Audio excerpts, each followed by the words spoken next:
अस्सलाम वालेकुम, कैसे हैं आप। आज हमने 9th क्लास की एक्सरसाइज 1.4 का क्वेश्चन नंबर 2 सॉल्व करना है। क्वेश्चन नंबर 2 में कह रहे हैं if A matrix B matrix find, हमने ए बी यानी हमने ए और बी का मैट्रिक्स फाइंड करना है, बी ए का। इफ़ पॉसिबल, अगर ये पॉसिबल है तो हमने इनको फाइंड करना है। तो देखें, जैसा कि आप लोगों को पता चल रहा है कि ए और बी आपस में मल्टीप्लाई हो रहे हैं, तो इन दोनों के मैट्रिक्स को हमने मल्टीप्लाई करना है। तो मल्टीप्लाई की जो कंडीशन है वो तब कन्फर्मेबल होती हैं जब हमारे पास नंबर ऑफ़ कॉलम्स और नंबर ऑफ़ रोज़ सेम हो दोनों कॉलम्स की। तो सबसे पहले हम चेक कर लेते हैं, हमारे पास ए का कॉलम है, मीन हमारे पास ए का मैट्रिक्स है, तो वो हमारे पास है 3 0 -1 2। तो इसमें हमारे पास देखें नंबर ऑफ़ रोज़ कितनी है, नंबर ऑफ़ रोज़ 2 रोज़ हैं और number of column 2 he column है। देन हम बी का फाइंड देख लेते हैं, नंबर ऑफ़ रोज़ और नंबर ऑफ़ कॉलम। इसमें हमारे पास 2 रोज़ हैं, देखें 1 और 2, 2 रोज़ हैं और 1 हमारे पास कॉलम है। फिर हम इसमें से देखते होते हैं कि हमारे पास दोनों में से नंबर, फर्स्ट पे नंबर ऑफ़ कॉलम चेक करते हैं, उसके बाद सेकंड पे हम नंबर ऑफ़ रोज़ चेक। इसमें हमने सबसे पहले नंबर ऑफ़ कॉलम चेक करना होता है, तो नंबर ऑफ़ कॉलम्स हमारे पास 2 हैं और नंबर ऑफ़ रोज़ हमारे पास ये भी 2 हैं। तो अगर नंबर ऑफ़ कॉलम्स और नंबर ऑफ़ रोज़ सेम हो तो तब ये कन्फर्मेबल होता है फॉर मल्टीप्लिकेशन। देन हम मल्टीप्लाई कर सकते हैं इन दोनों मैट्रिक्स का। तो देखिए, हम अब इनकी मल्टीप्लिकेशन करते हैं, ए बी। फर्स्ट पे ए है तो ए का हम मैट्रिक्स लिख देंगे, ए का मैट्रिक्स हमारे पास आएगा 3 0 -1 2। बी है तो बी देखें साथ साथ लिखेंगे क्योंकि इनके दरमियान में भी कोई ऐसा साइन है जो हम यहाँ पे लिखें, तो मल्टीप्लाई हो रहे हैं तो देन हम इनको सेम सेम साथ साथ लिखेंगे, ठीक है। तो यहाँ पे हमारे पास आ जाएगा 6 5, इन दोनों को अब हम मल्टीप्लाई कर देंगे। अब हमने इसको मल्टीप्लाई कैसे करना होता है, हमारे पास फर्स्ट जो रो होती है उसको हमने मल्टीप्लाई करना होता है फर्स्ट कॉलम के साथ। ये इसकी टेल होती है और ये इसका हेड होता है। तो हमने अब इनको मल्टीप्लाई करना है, तो मल्टीप्लाई हम इसको करते हैं। अब देखें 3 मल्टीप्लाई 6, 3 मल्टीप्लाई 6। फिर हम लिखेंगे, क्योंकि अभी हमारा ज़ीरो पड़ा है, क्योंकि हमने कहा था कि हमने जो फर्स्ट रो है उसको मल्टीप्लाई करना है फर्स्ट कॉलम के साथ। तो अभी अभी तो हमारा ज़ीरो पड़ा है, तो हम यहाँ पे दरमियान में साइन लिखेंगे प्लस का। तो फिर उसके बाद लिखेंगे 0 मल्टीप्लाई 0 मल्टीप्लाई 5। अब ये हमारा कंप्लीट हो गया, ब्रैकेट आ जाएगी। अब फिर हमने हमारे पास जो सेकंड रो है उसको मल्टीप्लाई करना है, फिर उसी फर्स्ट कॉलम के साथ हमने सेकंड रो को मल्टीप्लाई करना है हमने फर्स्ट कॉलम के साथ। तो ऐसे ही हम करेंगे, -1 मल्टीप्लाई 6, यहाँ पे आ जाएगा प्लस। फिर उसके बाद अभी हमारे पास 2 पड़ा है तो 2 मल्टीप्लाई 5, 2 मल्टीप्लाई 5। इसको हम सोल्व कर लेते हैं यहीं पे।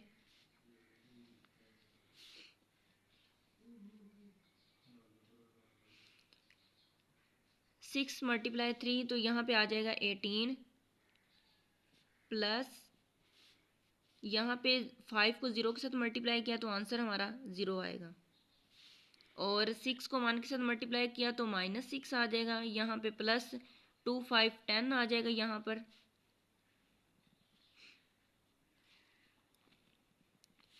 18 में प्लस किया 0 तो आंसर आया 18। फिर उसके बाद 10 में से 6 माइनस किए तो हमारे पास आ जाएगा 4। तो ये हमने ए बी को मल्टीप्लाई किया तो ये हमारा आ गया आंसर। देन हम इसका सेकंड पार्ट सॉल्व करेंगे। सेकंड पार्ट में उन्होंने बोला हुआ है कि बी मल्टीप्लाई ए है। तो सबसे पहले हम देखें, पहले हमने बी का मैट्रिक्स लिखना है, तो बी का मैट्रिक्स हमारे पास है 6 5। देन हमने ए का मैट्रिक्स लिखना है, तो ए का मैट्रिक्स हमारे पास है, ए का मैट्रिक्स हमारे पास है 3 0 -1 और 2। अब हम इनके नंबर ऑफ रोज और नंबर ऑफ कॉलम चेक कर लेते हैं। इसकी हमारे पास नंबर ऑफ रोज 2 रोज हैं और 1 कॉलम है। इसका भी हमारे पास 2 रोज है और 2 ही कॉलम है। तो हमने चेक करना होता है जो हमारे पास फर्स्ट कॉलम, हमारे पास जो फर्स्ट मैट्रिक्स होता है उसमें हम नंबर ऑफ कॉलम चेक करते हैं और इसमें नंबर ऑफ रोज चेक करते हैं। तो इसमें नंबर ऑफ कॉलम हमारे पास 1 है, ये वाला 1 है, और इसमें नंबर ऑफ रोज हमारे पास हैं 2। तो देन ये दोनों सेम सेम नहीं है, इसमें हमारे पास 1 आ रहा है और इसमें हमारे पास 2 आ रहा है, तो ये सेम नहीं है, तो इनकी मल्टीप्लिकेशन कन्फर्मेबल नहीं है। तो देन हम लिखेंगे नॉट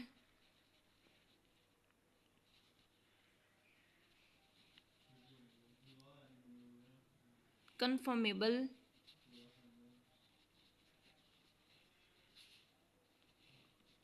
फॉर मल्टीप्लिकेशन।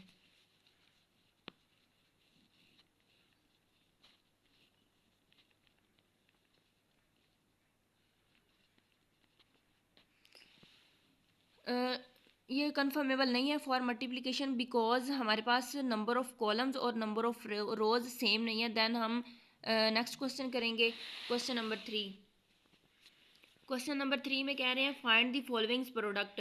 हमने सिंपल इनका प्रोडक्ट फाइंड करना है, दोनों मैट्रिक्स का। एक हमारे पास ए मैट्रिक्स है और बी मैट्रिक्स है, तो हमने इनको बस मल्टीप्लाई करना है।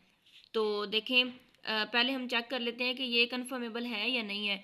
तो अगर हमारे पास नंबर ऑफ कॉलम और नंबर ऑफ रोज सेम होंगे तब हम उसको मल्टीप्लाई कर सकते हैं, अदरवाइज हम इनको मल्टीप्लाई नहीं कर सकते।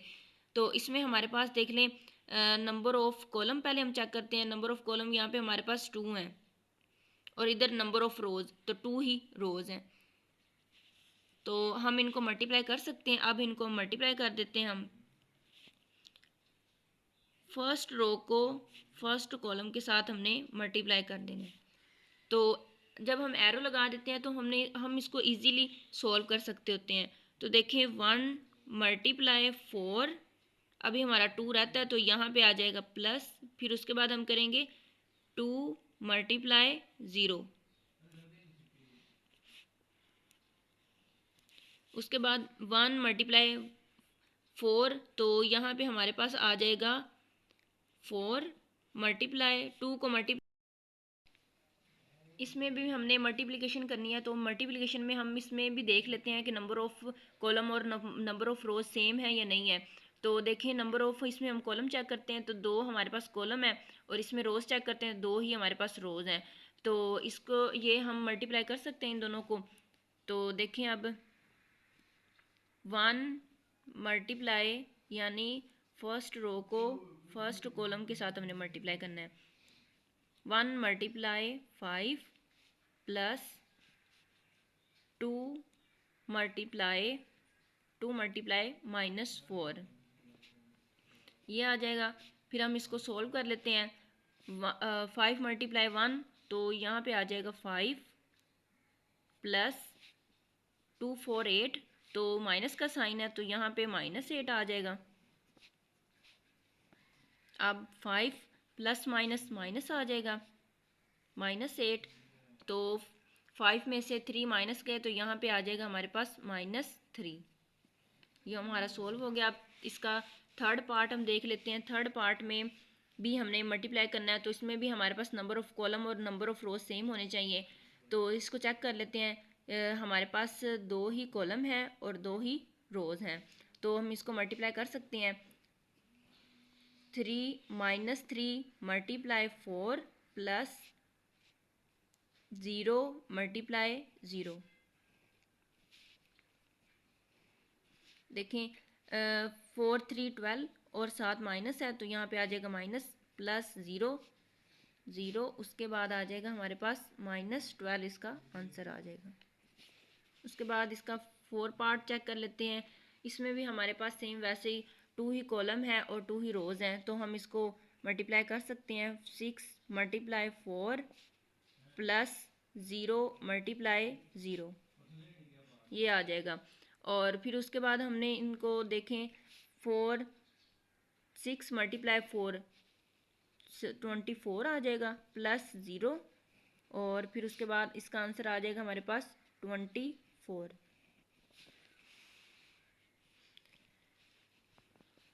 अब हमने इसका 5 पार्ट जो है उसको सॉल्व कर लेना है। तो इसमें देखें, फर्स्ट रो को फर्स्ट कॉलम के साथ हमने मल्टीप्लाई करना है।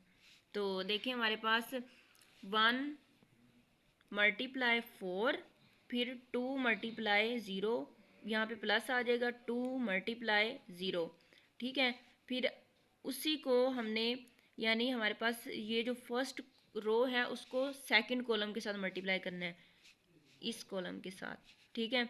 तो यहाँ पे हमारे पास आ जाएगा 1 मल्टीप्लाई 5, उसके बाद हमारे पास आ जाएगा प्लस 2 मल्टीप्लाई -4, ये हो गया। अब हमने सेकंड रो को फर्स्ट कॉलम के साथ भी मल्टीप्लाई करना है और सेकंड कॉलम के साथ भी मल्टीप्लाई करना है। तो यहाँ पे हमारे पास आ जाएगा -3 मल्टीप्लाई 4, यहाँ पे आ जाएगा प्लस, यानी -3 मल्टीप्लाई 4, फिर उसके बाद हमने करना है 0 मल्टीप्लाई 0, 0 मल्टीप्लाई 0। अब सेकंड रो को सेकंड कॉलम के साथ मल्टीप्लाई हम करेंगे, -3 मल्टीप्लाई 5, -3 मल्टीप्लाई 5, फिर 0 मल्टीप्लाई -4, यहाँ पे प्लस 0 मल्टीप्लाई -4, ठीक है। उसके बाद हम देख लेते हैं हमारे पास जो लास्ट रो है यानी थर्ड रो है, उसको हमने फर्स्ट कॉलम के साथ भी करना है और सेकंड कॉलम के साथ भी मल्टीप्लाई करना है।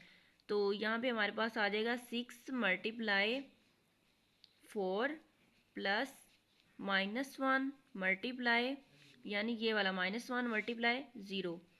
उसके बाद हमने फर्स्ट, ये जो हमारे पास थर्ड रो थी उसको इसके साथ मल्टीप्लाई करना है, 6 मल्टीप्लाई 5 प्लस -1 मल्टीप्लाई -4। अब हम इसको सॉल्व कर लेते हैं। यहीं पर देखें, 4 1 दा 4 प्लस यहाँ पे आ जाएगा, और 2 को 0 के साथ मल्टीप्लाई किया तो 0 आ गया। फिर उसके बाद 5 को 1 के साथ मल्टीप्लाई किया तो यहाँ पे हमारे पास आ जाएगा 5 प्लस, और 2 4 8, तो -8 यहाँ पे आ जाएगा। फिर उसके बाद है 4 3 12, -12 आ जाएगा यहाँ पे, -12 प्लस 0। उसके बाद है 5, देखें 3 को मल्टीप्लाई हमने किया 5 के साथ तो हमारे पास आ गया 15, और ये प्लस और 0 को हमने 4 के साथ मल्टीप्लाई किया तो आंसर हमारा आ गया 0। इसी तरह हमने इनको सॉल्व किया, 6 को मल्टीप्लाई किया 4 के साथ 24 आ गया, और -1 मल्टीप्लाई हुआ 0 के साथ तो वो 0 आ गया। फिर 6 को 5 के साथ मल्टीप्लाई किया, वो हमारे पास आ गया 13, माइनस माइनस हो गया प्लस, और 4 वैसे का वैसे आ गया, यानी 4 1 दा 4 वैसे आ गया। अब हमने इनको सोल्व करना है, तो -12, तो यहाँ पे वैसे का वैसे -12 आ गया, -4 है प्लस का 4, तो ये प्लस का 4 आ गया, प्लस माइनस 5 में से 8 हमने निकाले तो -3 हमारे पास आ गया। फिर उसके बाद -12 है, ये वैसे का वैसे आ गया, तो -15 प्लस 0, तो हमारे पास यहाँ पे आ गया -15। 24 में 0 ऐड किया तो यहाँ पे आ गया 24, और 30 में प्लस किया 4 तो यहाँ पे 34 आ गया। इसी तरह हमारा क्वेश्चन नंबर 2 और क्वेश्चन नंबर 3 कंप्लीट हो गया है। तो please subscribe to my channel. Thank you so much. Allah हाफिज़।